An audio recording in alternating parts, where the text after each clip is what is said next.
Bonjour à tous, tendance dans le rouge ce matin sur le marché parisien. Après les annonces de Pfizer et Moderna, AstraZeneca fait le point de son côté sur les avancées du vaccin qu'il développe avec l'université d'Oxford et annonce que celui-ci présente une réponse immunitaire similaire et sûre dans les différentes classes d'âge testées.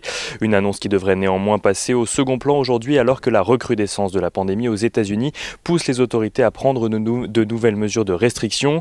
La ville de New York a par exemple annoncé hier fermer ses écoles. Tokyo est de son côté passé en alerte maximum après que le nombre de nouveaux cas ait dépassé hier les 500. Pour la première fois, le Nikkei perdait d'ailleurs 0,5% en clôture ce matin. Du côté des valeurs à la bourse de Paris, à présent, Bouygues annonce une nette amélioration de ses résultats au troisième trimestre, affichant un résultat opérationnel courant de 813 millions d'euros. Le groupe en profite pour réviser à la hausse ses prévisions de croissance pour le second semestre. Celui-ci anticipe désormais une marge opérationnelle courante légèrement supérieure à celle du second semestre 2019. Le président du directoire d'Unibail-Rodamco-Westfield, Christophe Cuvillier, quitte de son côté ses fonctions.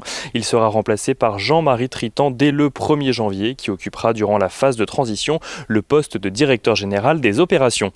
CNP Assurance enregistre de son côté un niveau d'activité qualifié de très élevé au troisième trimestre, porté notamment par ses activités au Brésil. Le groupe limite ainsi l'impact de la crise sanitaire sur ses résultats. Et Vallourec fait état de son côté d'une perte nette de 636 millions d'euros sur les 9 premiers mois de 2020.